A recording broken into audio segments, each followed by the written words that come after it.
From Studio 1A in Tampa, Florida, comes a talk show that really feels your pain and tells you like it is. We love America and all that freedom-loving Americans want to protect.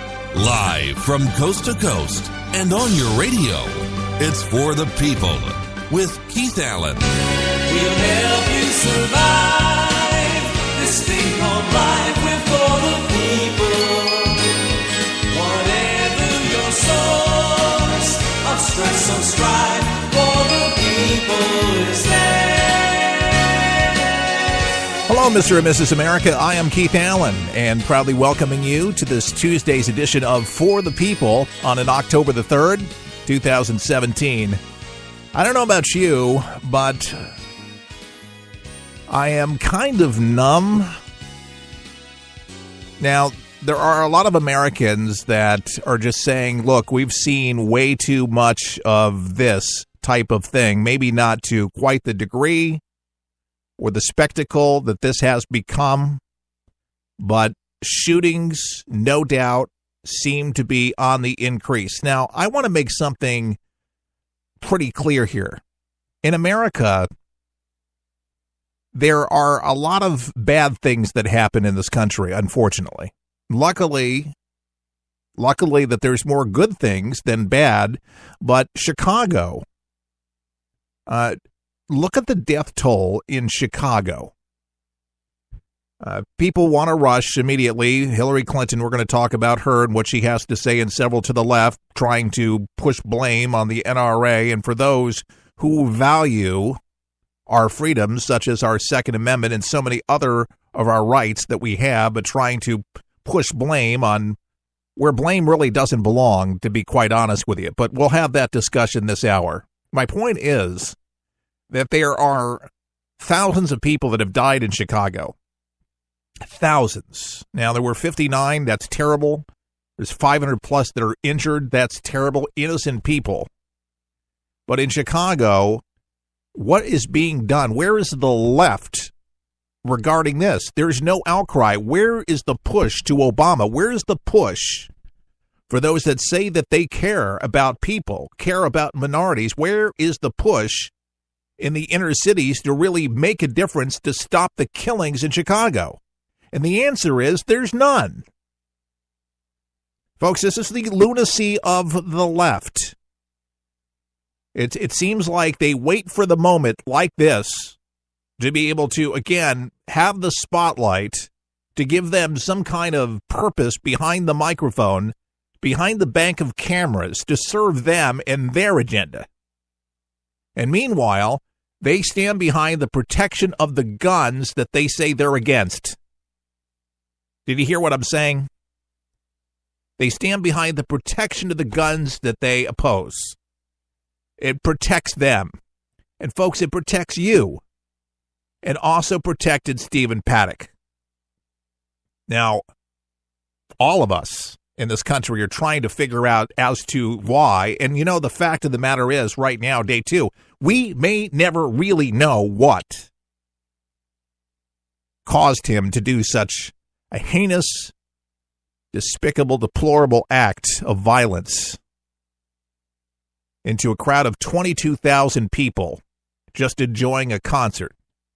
What would drive somebody to do something like this? We're learning more about the background of this man, who apparently loved gambling, did like, in fact, country music, as we're learning, had a gambling issue, maybe have had some debts, but according to his brother, he was very well off.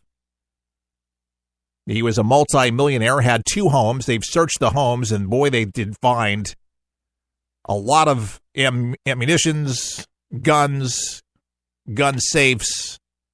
Neighbors did not have the nicest things to say, other than he was very standoffish, and most neighbors don't want anything to do with the media because they said they just simply did not know him. And they don't want to answer any questions. As you can imagine, I'm sure people just want to be left alone. They don't want the publicity. They don't want to be on national television. If they don't know him, if you didn't know him, then you didn't know him. Certainly, we did not know him, but we're getting glimpses and pieces And how about that awful mugshot they have of this guy? Don't they have any other pictures of him? They were showing this picture over the last day or so of his eyes closed. Just a weird picture. And there's other pictures, there's younger pictures of him, but they don't have anything that seems to be a current picture of him. I'm sure we'll find a driver's license and other things. They found a computer in the hotel room. And more arms than it was first thought that was in the hotel room. A lot of information was sketchy about the girlfriend, about the wife, about a possible accomplice, about a lot of different things. We found out that he did have a girlfriend. She's in Tokyo. She's en route actually now to the United States for questioning to find out what she may have known about the mindset of Stephen Paddock. But 23 firearms, authorities said Tuesday, were found in the Las Vegas hotel room. Now, there's conspiracy nuts. There's conspiracy theorists out there that said maybe Stephen was killed and somebody else did it. Well, if that was true, then how does it explain all the bags coming up? Since he was there, checked in on the 28th, several trips with these guns in it, bringing his own guns in, explains all the ammunitions and guns at his house, or houses, if it wasn't him.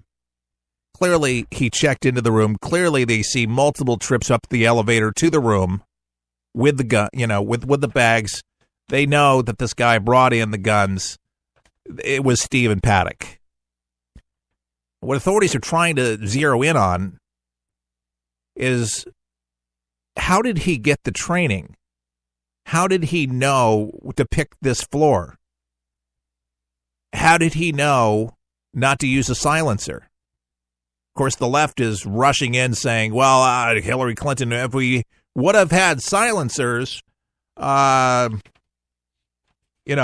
could have killed more people. Little should she probably know about guns, because if you put a silencer on this gun, you wouldn't have been able to kill as many people, and the accuracy rate is diminished greatly, especially from distance. But she took to social media and then suggesting that the Las Vegas massacre would have been even worse if the NRA had succeeded in making silencers easier to obtain. But critics and a lot of gun experts noted, once again, the suppressor probably would have not done much to mute the sound of the gunman's high-powered rifles, but it would have, again, caused an issue with target and accuracy, et cetera, et cetera.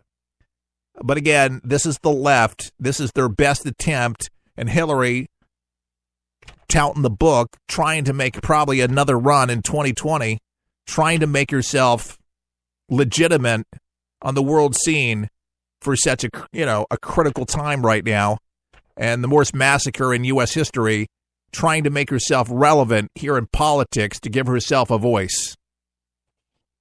Unreal. And she says her own words that this should not be made about politics. And she said we need to go after the NRA. Excuse me, Hillary Rotten Clinton. We don't need your bad advice after a horrible loss. And when you were in as Secretary of State, got our diplomats killed, and were a horrible Secretary of State. What a terrible administration at that. It's no wonder that we have the issues that we have here 8 years later. We're trying to bury out from the failed policies of the Obama administration. Nobody could have imagined that this would have happened. We knew that violence could happen in a free society. You and I enjoy an open, free society. This is what we wake up to. It's beautiful. We can We can get into our car and we can decide where we want to go. If we don't want to go to work, we call up and say we're not working today. If you want to take a vacation, you can take a vacation. If you want to change your occupation, you can do that. There's just so many things that we have available as Americans here in this country that our Constitution, it protects all of us, even the loons, even the quacks out there. There's a lot of quacks in our society, unfortunately. There's been throughout history, and there will continue into the future. It's the price we pay to live in a free and open society. Folks, things like this are going to continue happening, unfortunately, and maybe, hopefully, God forbid, not to this degree. We can always learn, but folks, we cannot stop every single thing from happening. We can learn. We can try to minimize. We have all those cameras going into the hotels. There's hundreds of them. Maybe we can be more alert to say, why is this one guy bringing up so many bags?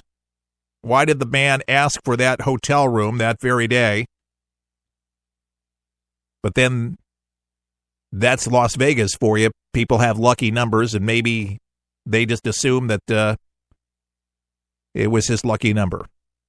Or some people may have stayed at a certain suite, which this wasn't your average hotel room.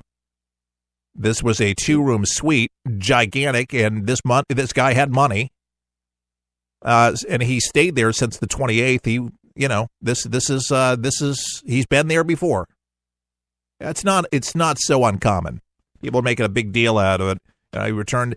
Apparently, though, he knew that was the right floor. He knew that he had great target towards the stage, towards the crowd, perfect accuracy on both directions. And again, authorities are trying to piece together at this moment anything and everything they possibly can get their hands on to try to figure out how this man pulled off what is being coined the worst massacre in U.S. history. And unfortunately, the death toll has risen overnight. It's close to 60. And according to experts there that have been following the injuries, they say that death toll will increase. You got, over 500 that are injured. This makes me feel terrible inside because you want to do something, and that's what a lot of folks are doing today. They're giving blood. There's blocks and blocks over 1 mile, 2 miles long, people just rolling up their sleeves and doing what they can, and that's the best thing you can do because that's what they need. People lost a lot of blood from these gunshots. And folks, it's one of these things where you have to realize that there's going to be bad folks, bad actors, bad apples. And luckily, most days, we don't see this kind of thing. Interesting news story that I read this morning is there's the Mexican governor, and everybody's kind of weighing in on this on their own way, but I did not realize this in Mexico, and there is a lot of guns in Mexico, a lot of crime, drug lords, etc., that they have metal detectors going into the hotel rooms, and he said that that would not be an issue had Vegas hotels had metal detectors. Well, up to this point, folks, there would have been no need, so it's nice to quarterback on Monday morning after Sunday's game, as the saying goes. A lot of people, again, are going to try to speculate, hypothesize, and that's all it is.